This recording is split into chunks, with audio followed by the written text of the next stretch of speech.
Selamat pagi dan salam sejahtera. Bersama saya Marzela Sigai, kita teruskan dengan laporan ini.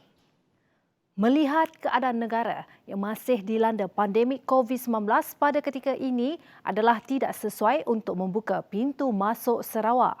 Menteri Pelancongan, Kesenian dan Kebudayaan Datuk Abdul Karim Rahman Hamzah berkata, jika ia dibuka sekalipun, pelancong dari luar negara tidak akan datang. I think it's not appropriate. The time is not there yet to open up. Even if you are to open up, I don't think foreigners will be coming in. Those from China, those from Singapore. Because travelling is taboo now. Nobody want to travel. Those from the West, they come in, they're subject to quarantine.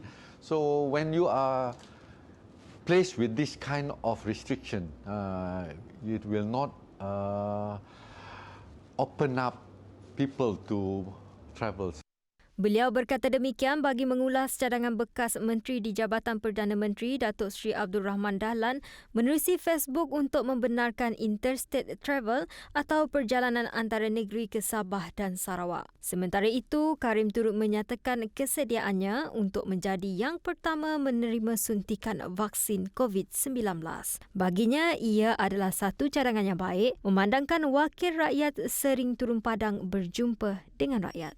Suntikan vaksin ini dan ia akan bermula dengan mereka yang betul-betul berhadapan dengan rakyat, iaitu the frontliners, dan suntikan ini akan terus menerus sampai ke hujung tahun ini.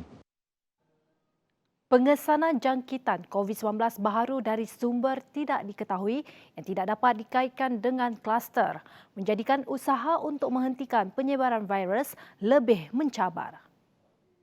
Kata pakar perunding kanan pediatrik Hospital Umum Sarawak Dr. Ui Mong Hao, walaupun kes berkaitan dengan kluster pasai telah berkurangan dengan ketara, namun masih banyak kes baru dikesan yang boleh menjadi sebahagian daripada beberapa rantaian transmisi atau rangkaian aktif. And what worries me now is that those cases picked up from the Cebu town, we still cannot link all these cases up to form clusters. Now, why is it it's important to try to link all these cases up as far as possible? Because if you're able to link all these cases up, it still means that the transmission chain. This transmission chain can be. We can identify the transmission chain.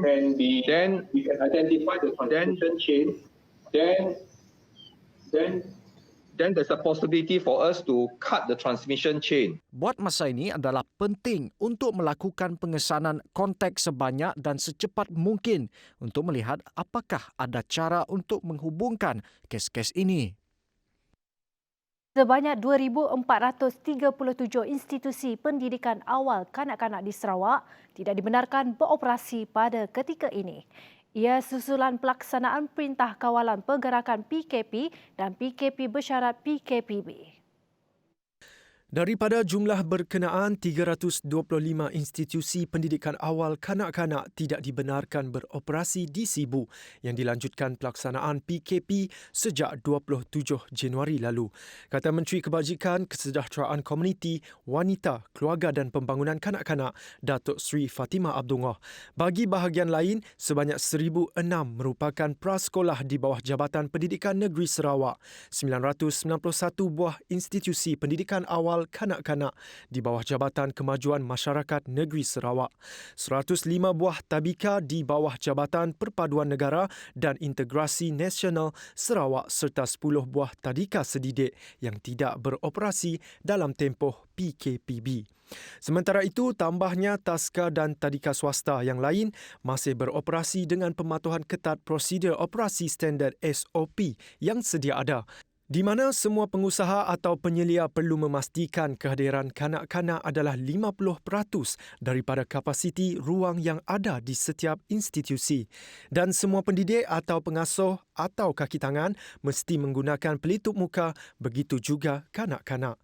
Setakat 7 Februari, sebanyak 268 institusi pendidikan awal kanak-kanak swasta membabitkan 6,608 orang kanak-kanak yang beroperasi dalam kawasan PKPB.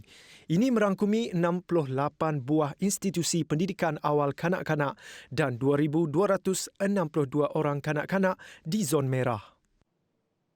Mana-mana parti yang bukan berasal dari Sarawak tidak diperlukan untuk masuk dan bertanding dalam pilihan raya negeri ke-12 akan datang. Tegas Naib Presiden Parti Pesaka Bumiputera Bersatu PBB, Datuk Abdul Karim Rahman Hamzah. Gabungan Parti Sarawak GPS tidak akan memihak kepada parti luar maupun parti komponen Perikatan Nasional PN. Jelas Karim, meskipun berkongsi perjuangan yang seiring dengan GPS di peringkat nasional atau sebaliknya, rundingan meletak calon PN di Sarawak tidak mungkin berlaku. Let the Sarawak-based party look after Sarawak. Ya. Sama ada UMNO kah, Bersatu kah, PAS kah, DAP kah, PKR. If possible, you just look after the other states lah. No need to come to Sarawak. Beliau berkata demikian bagi mengulas spekulasi yang mendakwa kemungkinan ada rundingan antara GPS dengan PN.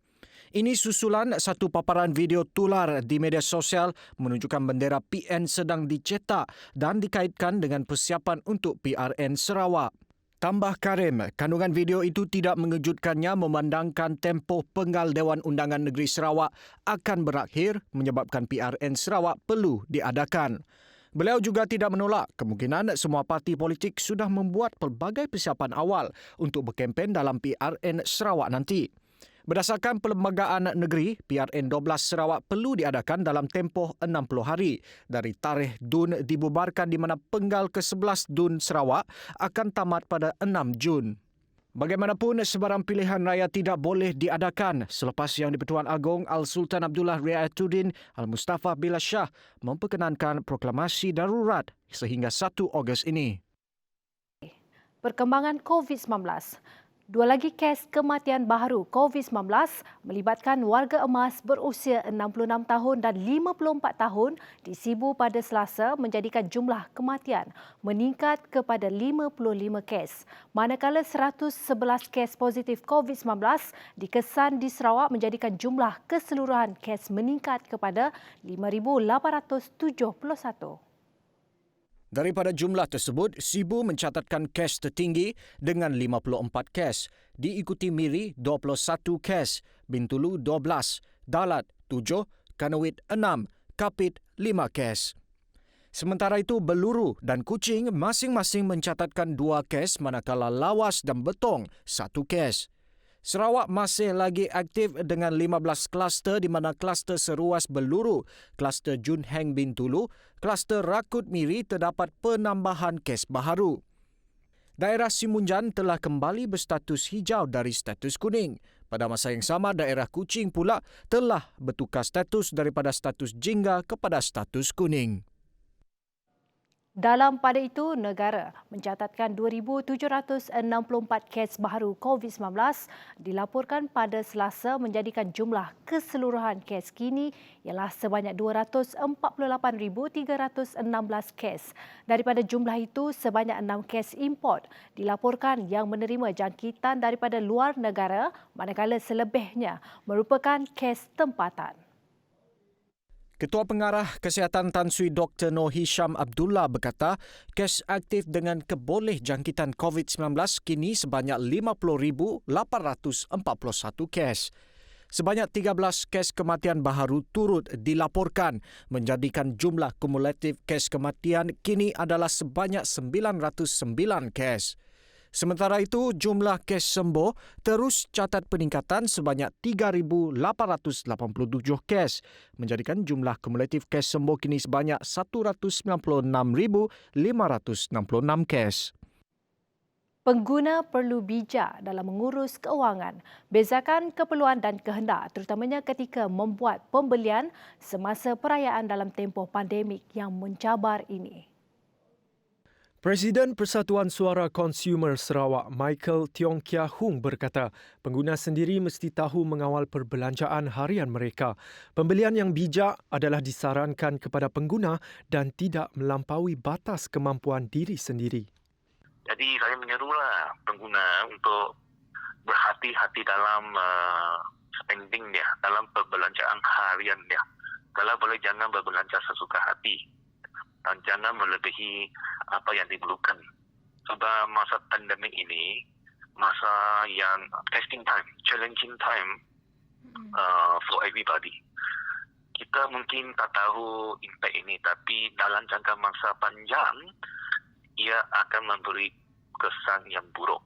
Pengguna haruslah mengambil langkah untuk berjaga-jaga dan tidak berbelanja tanpa meneliti sesuatu itu sebagai kehendak atau keperluan kerana ia boleh memberi kesan kepada pengguna kembali. Dalam suasana perayaan yang bakal tiba, pasti ada yang ingin berbelanja lebih daripada biasa.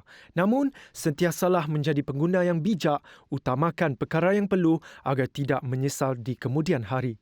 Menurutnya, situasi ekonomi di negara ini berada dalam tahap yang tidak begitu memberangsangkan dengan pelbagai cabaran di bawah COVID-19, antaranya ramai rakyat yang telah hilang pekerjaan.